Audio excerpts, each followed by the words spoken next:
Hi, this is Scott from Idea Grove and Trust Signals. And today I want to talk about an old movie that I watched again recently, and it gave me an idea, and I wanted to share it with you. The movie is called The Tao of Steve. It was made in 2000. Sisters named Jennifer and Greer Goodman made this movie. It was a Sundance darling. It kind of started the career of Donald Logue, the actor, and it's a great flick. But I watched it again recently, and I started thinking, there's some lessons in here that maybe could be helpful to PR and marketing people too. So let me tell you a little about this movie. It's about a overweight, underachieving, kind of slacker kindergarten teacher named Dex, and he just seems to kind of wander his way through life and doesn't have a lot of direction. But all his friends are jealous of him anyway because he has incredible luck with women. They all want to date him, and they want to know his secret. His secret is something that he calls the Tao of Steve. Tao just means method.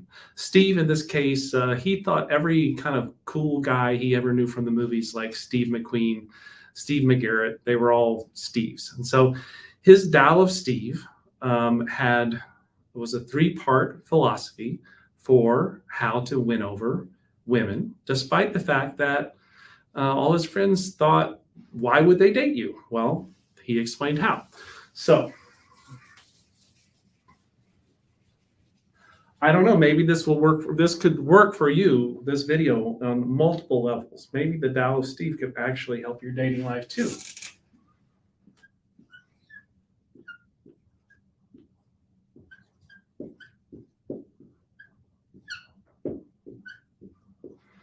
The first step in the Tao of Steve is be desireless.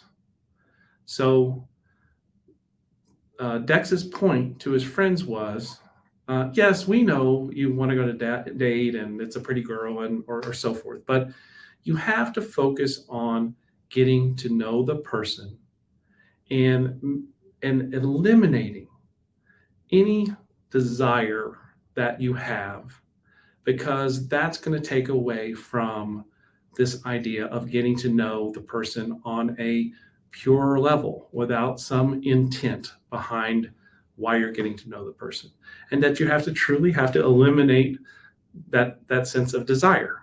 That was his first step. Once you've done that and can really focus on getting to know the person on a pure level, then the next thing you had to do was be excellent. So, for example, if he found out a woman that he was interested in had an interest in art, he would show off his knowledge of art history. But he said, if you could just juggle or do card tricks or whatever knowledge or special skill that you had, use the opportunity to show off the things that you're good at, that you're excellent at.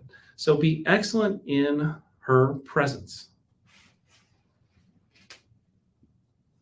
And then the third and final step in the Tao of Steve may surprise you.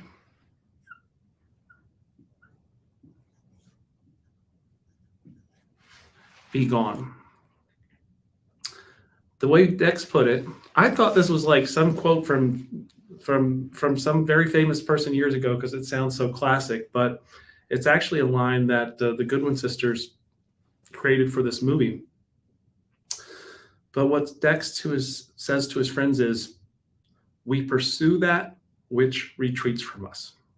So you introduce yourself to the person.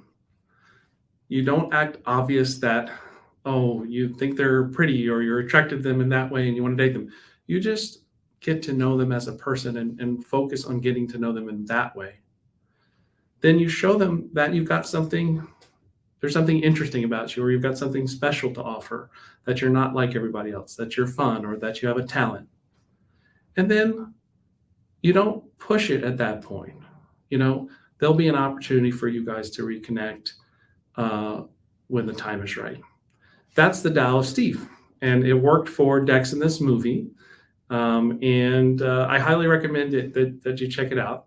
But since this is actually I'm not doing a dating series, I'm doing a PR and marketing series, I'm going to explain how this applies, specifically to thought leadership marketing, thought leadership PR.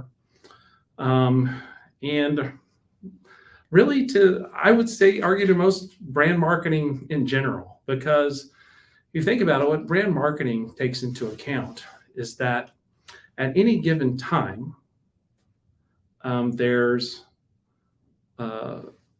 maybe 5% of all the people that are potential customers for your product. Only 5% are actually in market. The other 95% aren't. And so if you push a sales message on those people, you may be turning off your future customers just by recognizing that they're not now customers. They're not your customers now. Meet them where they are. And Dex, well, the great thing about Dex and Dex's strategy is, even with women that weren't interested and maybe they were dating someone else or whatever, this still works because he wasn't selling himself, right? But maybe that person breaks up later or whatever, they're going to remember, oh, that guy, that's the way brands should be. So with a brand, with your thought leadership is about helping, not selling. If you can't create content, let's say when thought leadership, we're talking about content that you might publish on your blog or on YouTube videos or in publications, or you pitch to the media and to participate in a story, sharing your thoughts on a trend or the direction of the industry. These are examples of thought leadership. If you can't, white papers and so forth, if you can't do these things in a way where you completely and totally separate it from selling your product, then don't bother to do the content at all. It's just not worth it. It's not worth it. That's not what it is. Just go out and do some kind of sales do some kind of advertisement, or do something to sell to that little percentage of people who want to hear a sales message right now. Because everybody else, you're just going to annoy. So you start by understanding that what you're trying to do is reach the 95% of people that are your future customers, not the 5% who are your now customers. And you're trying to reach them on a level of being desireless by trying to be helpful and to share information and not to sell to them. That's step one in thought leadership. Step two, be excellent. Don't just churn out a bunch of crappy content.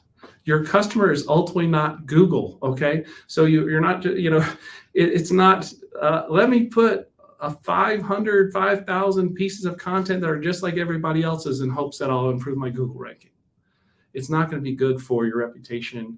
It's going to be content that does not help you stand out. It's ultimately going to be a lot of wheel spinning and wasted time, okay? That's not being excellent. So again, don't bother if your strategy, that could be I would say these days, a bad SEO strategy, but it's not a thought leadership strategy at all right? So focus on making smarter content, not more content, okay? That means be willing to go out on a limb, be a little controversial, use data, have an interesting thing to say. The more you've researched your audience to understand their needs, their desires, their interests and predispositions, the more highly attuned you are to who you're talking to, and then you can bring insights and advice and help to them. That's being excellent in thought leadership. And that's the way to kind of make the impression that Dex is talking about in another context. And then finally, be gone. Do not write the white paper and then at the end say, and buy our product. You just totally undermined yourself. You were trying to be helpful. And now they're like, oh, is this really what it's all about? At some level, yeah, everybody knows that companies are in business to sell stuff, but it's still it's bad form and it sends the wrong message. So, for example, if you've produced some thought leadership content that your customers have completed the content, all right.